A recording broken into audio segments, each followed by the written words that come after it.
Governor Ron DeSantis. Next, entrepreneur Vivek Ramaswamy. Former Vice President Mike Pence. Former South Carolina Governor Nikki Haley.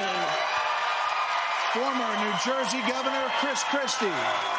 South Carolina Senator. Ain't nothing changed, nothing new here to see. This ain't nothing but some political maneuvering. America.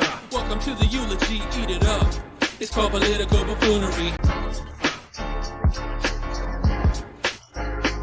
So if you came here looking for some hard-hitting debate analysis, boy, are you in the wrong place. Hey there, everybody, and welcome to This Week in DUMBmocracy, where we showcase some of the dumbest newsmakers of the week. Now, obviously, last night's debate dominates the political news right now, so we have to talk about it. But you know what? I'm going to give you my hot take debate analysis. It literally works for every single debate that has ever happened. My favorite candidate owned the competition, and your favorite candidate sucked, unless your favorite candidate is also my favorite candidate. Now, as far as who I like, I'm undecided right now, and that's kind of the point. This is the summer before the year of the election. We have a long way to go. By December, there's going to be so much election fatigue, and the election year hadn't even been reached yet. It's a long, long slog of a race. And we're starting out with a debate where the clear frontrunner didn't even show up. But there was at least one point of buffoonery that I do want to talk about. But before we do that, just want to reiterate the big news about this show. And that is that we have merch now. We have a whole store set up on YouTube. You can check it by going to our channel and clicking on the store tab. As you see right now, we got some shirts. We even got a poster up. It's our first non-wearable merch. But the poster itself is wearable on a t-shirt as well. You see the selection we have. My favorite personally is the People's Republic of New York City shirt. It's a phrase I love using on these shows. But there's also some nonpartisan merch here too for those of you who hate the direction that our political landscape is going, such as the We Live in a DUMBmocracy shirt and the Stop Voting in Buffoon shirt. Some great stuff to look at. You can check it out on our merch store on YouTube. Like I said, click on the store tab on our channel, or you can go to shop.buffoonertheweek.com for a wider selection of merch options. So getting on with the show here, we're going to look at Christie's remarks with Vivek Ramaswamy about Donald Trump. But before we hit the play button, please like, comment, share the show with your friends, all that good stuff, and subscribe to the channel. Let's get to the video. We are going to take a brief moment and talk about the elephant not in the room. Former President Trump has been indicted in 4 different states on 91 counts. He will be processed tomorrow in Georgia at the Fulton County Jail for charges relating to the 2020 election loss. You all signed a pledge to support the eventual Republican nominee. If former President Trump is convicted in a court of law, would you still support him as your party's choice? Please raise your hand if you would.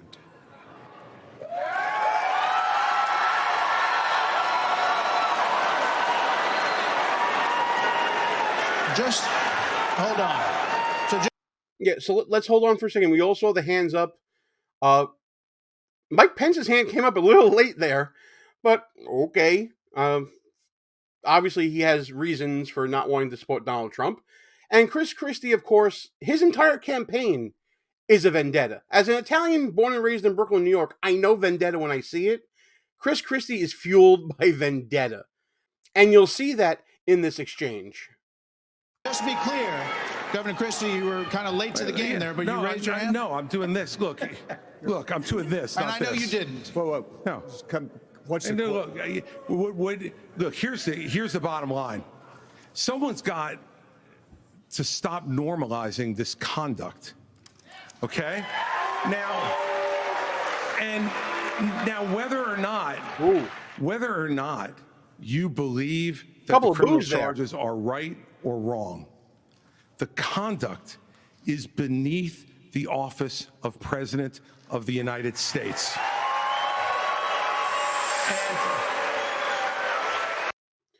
the Boo Birds came out. Now, just so you know, folks, I didn't watch the debate. I had better things to do with my time, like spend time with my family. I'm watching this along with you guys after finding the clip on Fox News' YouTube page immediately after the debate. So the Boo Birds are out here for Chris Christie. I think that's because they know he's running a campaign strictly fueled by hate. And you know, this is the great thing about this country. Booing is allowed, but it doesn't change the truth. It doesn't change the truth. Mr. Ramaswamy, you raised your hand supporting. No, I'd like to get in and respond. Let's just speak the truth, okay? President Trump, I believe, was the best president of the 21st century. It's a fact. And Chris Christie, honest to God, your claim that Donald Trump is motivated by vengeance and grievance would be a lot more credible if your entire campaign were not based on vengeance and grievance against one man. And if people at home want to see a bunch of people blindly bashing Donald Trump without an iota of vision for this country, they could just change the channel to MSNBC right now. But I'm not running for president of MSNBC. I am running for president of the United States. We're skating on thin ice, and we cannot set a precedent where the party in power uses police force to indict its political opponents. It is wrong.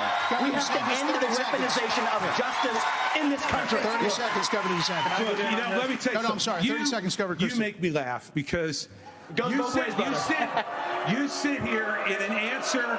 You sit here in an answer. Ow! Hold on one second. Oh, man. Chris Christie is not going to be president of the United States. It's just that simple. If you want to be a political leader, you have to have the confidence of the people that you're leading. And yes, I know we're dealing with a room full of surrogates for every single campaign out there, but the near universal booing of this man speaks volumes. Again, I've said this in other videos, perception is reality. And yes, there are surrogates booing him, but that booing conveys a sentiment from the majority of the candidates in this debate. Vivek Ramaswamy did a smart thing. He did not defend President Trump's bad acts. And I think we can all agree a lot of his actions, while, in my opinion, most likely not illegal, not good, not great. So in defending that line between bad and criminal, Vivek Ramaswamy gets to have his cake and eat it too. He gets to talk well about President Trump to the Trump voter that he has to win over. And he also gets to hold that line against anti-Trump voters that would support, say, a Governor Chris Christie or someone else like a DeSantis or a Pence or someone like that. That's what leaders do. Leaders are able to talk to everyone in the room, and everyone in the room has a feeling that that person is talking to them and them alone. Chris Christie doesn't have that quality. Chris Christie is a love me or hate me candidate. And being a one-issue candidate, and that one issue being anti-Donald Trump, it's going to automatically alienate what is right now the majority of the Republican electorate. I think I talked about this already in a previous video. If you're alienating the majority of the base that you're trying to win over, you're not going to survive a primary. And that's exactly what Chris Christie is doing here. He is taunting the crowd that he needs to win over. That's not what leaders do. Like what you see so far? Go ahead and smash that thumbs up button. Also, leave us a comment and tell us what you're thinking. And don't forget to subscribe so you never miss another show. You sit here and answer. Go ahead, Governor Christie. Hold on, Governor Christie. They're still going! Well, So listen, the more Mom and Dad gotta admonish the children. time we spend doing this, the less time they can talk about issues you want to talk about. So let's just get through this section. Governor Christie. you sit here talking about how you want to stand up for the rule of law. Yes. And law and order. And the fact is that it can't be selective. In your book, you had much different things to say about Donald Trump than you're saying here tonight. That's not true. Well, it is very true. That is not It's true. very true. I read it, Because and I there's know. a difference Look, between bad behavior and illegal behavior, Chris. And you, as a prosecutor, should know better. Yeah, you know what? I know a lot better. There's a difference between bad behavior. And I know a lot better than you do. You've never done it, like you've never done anything to try to advance the interests of this government except to put yourself forward as a candidate tonight. And that sounds a lot like Teslin Figaro, doesn't it? You haven't done anything. At least Teslin was a middle school president. In fact, wasn't it Teslin Figaro who brought up Chris Christie as an example in that whole asinine questioning of Vivek Ramaswamy? I think it was. Let's make the accomplishments pretty simple. In high school, were you ever a class president or take any leadership role? Because your opponent did, Chris Christie. He was the class president. So have you ever taken any leadership at all on anything or just... Isn't it interesting that Christie used the exact same line as a former Bernie Sanders supporter to back up his attack on Vivek Ramaswamy? And by the way, this is Vivek's first debate. He's handling this very well, this exchange. And Chris Christie, who's been on a debate stage many times back in 2016, he is not handling this. He is outclassed by a newbie. You love to see it. here's the thing. We've stood up for law and order. I did it as U.S. attorney. I did it as governor. And I am not going to bow to anyone when we have a president of the United States who disrespects the Constitution. He said, your MSNBC contributor. he said, these are politicized indictments, Martha, and we have to call out the truth. Martha, it's important to say that the president said, Donald Trump said, it's okay to suspend the Constitution. Now, the oath you take is to preserve, protect, and defend, not suspend. I will always stand up for our Constitution, regardless of the political pressure. Okay, so that was a nicer recovery by Chris Christie, but I just find it interesting that he went with the Teslin Figaro talking point. So Chris Christie is exhibiting a hybrid nature of buffoonery here that I talk about in my book, Schnooks, Crooks, Liars, and Scoundrels, a field guide to identifying political buffoons, available right now on Amazon, at Barnes & Noble, and other online bookstores. Guys, the book is available in ebook version for 99 cents on Amazon. Go check it out. It's an award-winning book, and it was a #1 bestseller on Amazon when it first came out in the first week. It was awesome to experience that, by the way. For a new author, that was absolutely amazing. Chris Christie is a hot mess right now. He is Buffoonicus Incredulus, the hot mess buffoon. He is trying to tap into this anti-Trump fervor and emotion to elevate himself in this debate. It's not working because clearly the crowd is against him here, but he was trying to tap into that anti-Trump, that never Trump energy at a Republican debate. I simply don't get what he was thinking here, other than that he was blinded by vendetta.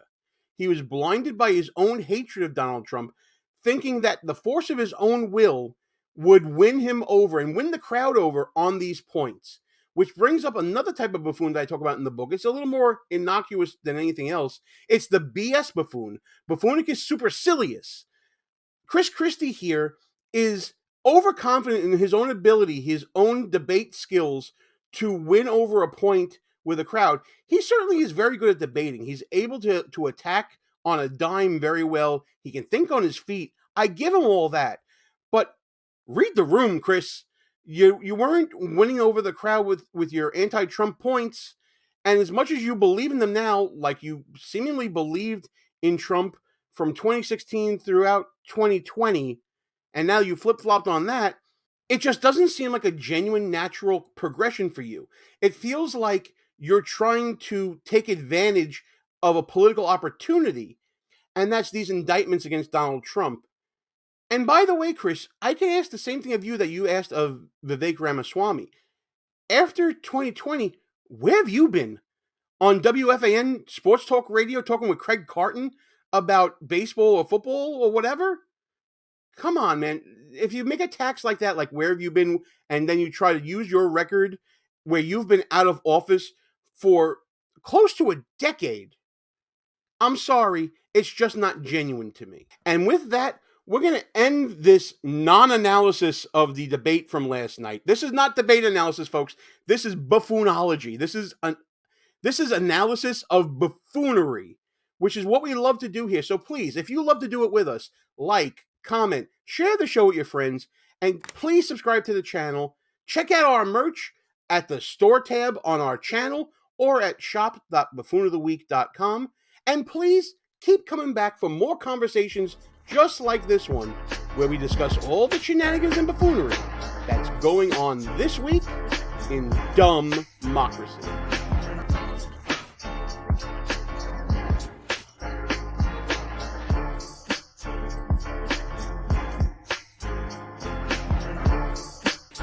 All views and opinions expressed here are not necessarily of the mainstream media and may offend some listeners. It's called political buffoonery.